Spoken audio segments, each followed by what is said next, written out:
राजा चाच की तरह राजा दाहिर बहुत वीर और कुशल सेनानी थे। सूर्य और परिमल राजा दाहिर सेन की बहादुर पुत्रियां थीं, जिसने शैतान कासिम और हज्जाज का बहादुरी और चतुराई से अंत कर वीर गति को प्राप्त हुई सिंध के परम प्रतापी ब्राह्मण वंशी राजा चाच की मृत्यु के बाद 669 ईस्वी में दाहिर सेन राजा बने। उन्होंने भी मुस्लिम आक्रमणकारियों के छक्के छुड़ा दिए थे। बात उस समय की है जब बगदाद की गद्दी पर खलीफा का गवर्नर सबसे क्रूर नरपिशाच हज्जाज बिन यूसुफ बैठा था। एक बार खलीफा और हज्जाज अपनी कामुक लिप्सा के लिए लंका से सुंदर औरतें जहाज से मंगवा रहा था। अरबी इतिहासकार लिखता है, श्रीलंका को सुंदर औरतों के कारण अरबी लोग जवाहरातों का द्वीप कहकर पुकारते थे। दमिश्क और बगदाद जाते वक्त जहाज देवल बंदरगाह पर रुका। अरबी शैतानों ने वहां से कुछ औरतों को बंदी बनाकर ले जाने की कोशिश की, तो सीमा रक्षकों ने सभी अरबों को मारकर भगा दिया और बंदियों को आजाद कर दिया। खलीफा और हज्जाज बहुत निराश हुआ और उसने भारत के विरुद्ध जिहाद की घोषणा की। इतिहासकार H.M. इलियट लिखते हैं, इन क्रूर धर्मोन्मादी लोगों ने खुलेआम अपना लंपट जीवन विलासिता और कामुकता में होम किया था तथा इसी प्रकार के धर्म का इन्होंने चारों ओर प्रचार किया। हज्जाज ने एक टुकड़ी सईद और मुज्जा के नेतृत्व में हमले के लिए भारत भेजा, जिन्हें दाहिर ने मकरान के तट पर मार गिराया। फिर उबैदुल्ला और बुदैल को भेजा, वे भी मारे गए। तब बरसों शांति रही। फिर जब वालिद खलीफा बना, तब हज्जाज ने अपने जैसे ही क्रूर शैतान मोहम्मद बिन कासिम को क्रूर लड़ाकों के साथ आक्रमण के लिए भेजा।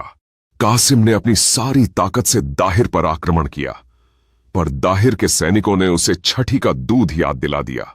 एक मंत्री की तो संधि की बात पर उसने गुस्से में गर्दन ही काट दी। वह वीरता के साथ लड़ता रहा और कासिम के छक्के छुड़ा दिए। कई दिनों की भयानक लड़ाई के बाद कासिम की क्रूरता से भयभीत उसके मंत्री ने जब शांति संधि की बात की, तो दाहिर ने कहा, उनसे कैसी शांति? वे हमारी स्त्रियों का बलात्कार कर रहे हैं, उनको लूटकर अरब के बाजार में बेच रहे हैं, हमारे मंदिरों को मस्जिद बना दे रहे हैं और हिंदुओं को जबरन तलवार के बल पर मुसलमान बना रहे हैं और इनकार करने पर मौत के घाट उतार दे रहे हैं। पर भारत और भारतीयों के दुर्भाग्य से हिंदुओं से ईर्ष्या करने वाले निरोणकोट और सिवस्थान के राजनीतिक बौद्धों ने गद्दारी करते हुए शैतान कासिम की भारी मदद की। इतिहासकार राय मजुमदार चौधरी ने इस मत का समर्थन किया है। उनकी यह मदद से कासिम ने छल से अपने कुछ सैनिकों को रात के समय औरतों के वेश में स्थानीय औरतों के झुंड में दाहिर की सेना के पास भेजा। रोती बिलखती आवाजों के कारण राजा दाहिर उनकी मदद के लिए आए और कासिम ने अंधेरे का फायदा उठाकर अकेला दाहिर पर हमला बोल दिया। दाहिर हजारों हत्यारों के बीच लड़ते रहे, उनकी तलवार टूटी, फिर भालों ने उन्हें भेद दिया। शरीर से भाला निकालकर लड़े, फिर तीरों ने भेद दिया और वे वीर गति को प्राप्त किए। सिंध की राजधानी अलौर पर कासिम ने अधिकार कर लिया, पर कासिम के लिए अभी भी रास्ता आसान नहीं था। तुरंत उनके सिर कलम कर देना, यह अल्लाह का हुक्म है। दाहिर की पत्नी मैनाबाई ने रावर के किले के भीतर से ही सैन्य संचालन किया और कासिम के दांत खट्टे कर दिए, परंतु अंततः मुसलमान किला फतेह करने में कामयाब हो गए और किले की औरतें रानी सहित जौहर कर ली हज्जाज ने कासिम को संदेश भेजा, काफिरों को जरा भी मौका मत देना। राजा दाहिर की दूसरी पत्नी रानी बाई बरहमणाबाद के किले से अपने पुत्र जयसिम्हा के साथ कासिम की सेना से जमकर मोर्चा ली। इन्हीं से उत्पन्न राजा दाहिर की दो पुत्रियां सूर्य देवी और परिमल देवी दिन रात घायल सिपाहियों की देख रेख में लगी हुई थीं। कासिम की सेना में नए नए बने मुसलमान, जो कल तक दाहिर को अपना राजा मानते थे, वे भी जुड़ गए थे। फिर भी जयसिम्हा ने गुरिल्ला युद्ध के द्वारा कासिम की सेना के छक्के छुड़ा दिए। 6 महीनों तक कासिम घेरा डाले हुए था। भाई जयसिम्हा सहायता के लिए कश्मीर की ओर निकल गया, तो दोनों बहनों ने उसके स्थान पर मोर्चा संभाल लिया।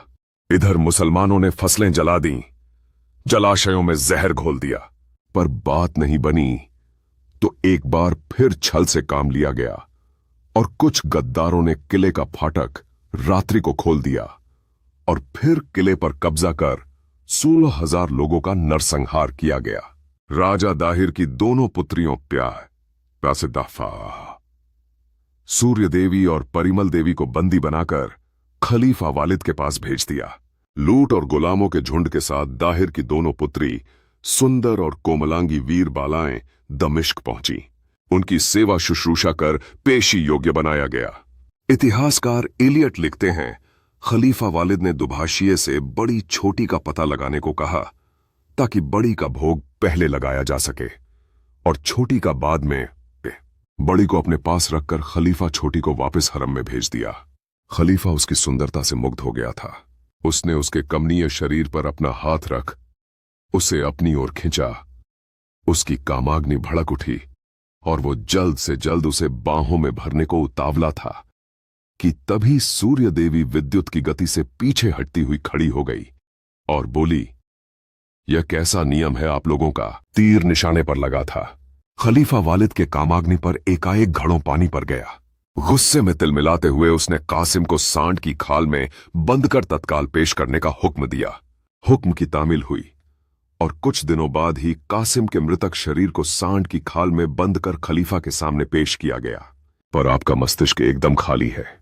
खलीफा ने दोनों बहनों को बुला लिया और बोला, देखो किस प्रकार मेरे आदमियों ने मेरी आज्ञा का पालन किया है। सूर्य देवी ने मंद मुस्कान के साथ कहा, निस्संदेह आपकी आज्ञा की पूर्ति हुई है। कासिम ने मेरा स्पर्श भी नहीं किया था, मगर उस शैतान ने हमारे राजा की हत्या की, हमारे देश को तहस नहस कर दिया, हमारे सम्मान को नष्ट कर गुलामी के दलदल में ढकेल दिया। इसीलिए प्रतिशोध और बदले के लिए हमने झूठ बोला। उसने हमारे जैसे 10,000 स्त्रियों को बंदी बनाकर बलात्कार किया था, कई शासकों को मौत के घाट उतार दिया था, सैकड़ों मंदिरों को अपवित्र कर मस्जिदें और मीनारें बना दी थीं। खलीफा वालिद सुन्न हो गया। इतिहासकार कहते हैं कि शोक की तीव्र लहर में खलीफा ने अपनी हथेली काट खाई। वह अत्यंत मूर्ख बन गया था। अपने विश्वसनीय जल्लाद को मौत के घाट उतारने पर शर्म, शोक और गलती का उसे इतना कठोर आघात पहुंचा कि जल्द ही वह मर गया। हज्जाज अपने ही जैसा शैतान अपना भतीजा, हज्जाज अपने ही जैसा शैतान अपना भतीजा और दामाद कासिम की दर्दनाक मौत से पहले ही सदमे से मर गया था। इस प्रकार उन दोनों वीर बालाओं ने अपनी बुद्धिमता और बहादुरी से भारत के तीनों दुश्मनों को मौत की नींद सुला दिया। अब खुद की बलिदान की बारी थी। नया खलीफा सुलेमान उन दोनों की अद्भुत सुंदरता पर पागल था। उन्हें भोगने की प्रबल अभिलाषा से उसने समझाने बुझाने के लिए बहुत हाथ पैर मारे, पर उनके रौद्र रूप देख प्राणों के भय से उनकी इज्जत के साथ खेलने की हिम्मत नहीं हुई। अपने क्रोध की विवशता में शैतान हंता उन बीर बालाओं को उसने भयंकर यातनाएं दी। उसने इन दोनों बीर बालाओं को घोड़े के पूंछ से बांधकर दमिश्क की सड़कों पर घसीटने की आज्ञा दी। उनके शरीर के चिथड़े चिथड़े हो गए थे, पर उनकी आंखों और होठों पर विजय का गर्व और मुस्कान को वे नहीं मिटा पाए। धन्य है भारत की ऐसी वीर बालाएं। हम सब उन्हें शत शत प्रणाम करते हैं। पार्ट 1। कुछ अन्य इतिहासकारों का मत है कि नरपिशाच कासिम ने गांव के कई मुखिया और उनके स्त्री बच्चों को बंधक बना लिया। उन्हें स्त्रियों का बलात्कार कर बेच देने तथा बच्चों को कत्ल करने की धमकी दी, जिससे गांव के मुखिया और स्त्री पुरुष कासिम की बात मानने को तैयार हो गए। फिर गांव के सभी पुरुषों को बंधक बनाकर उनके स्त्रियों को अपने सैनिकों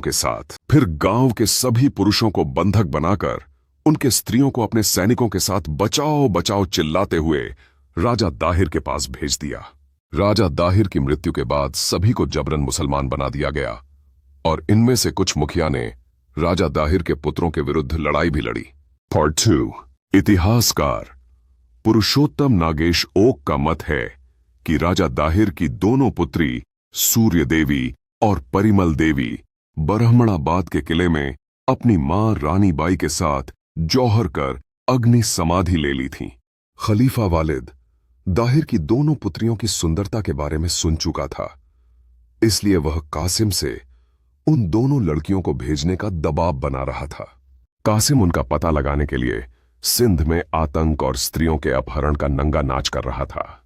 इसलिए दो वीर बालाओं ने एक स्त्री के सहयोग से खुद को सूर्य देवी और परिमल देवी के रूप में पेश किया था। उनमें से सूर्य देवी की पहचान जानकी के रूप में हुई है। अब कोई हिस्टोरिकल स्टोरीज किसे लगी? लाइक, सब्सक्राइब एंड कमेंट करके बताइए दी एंड।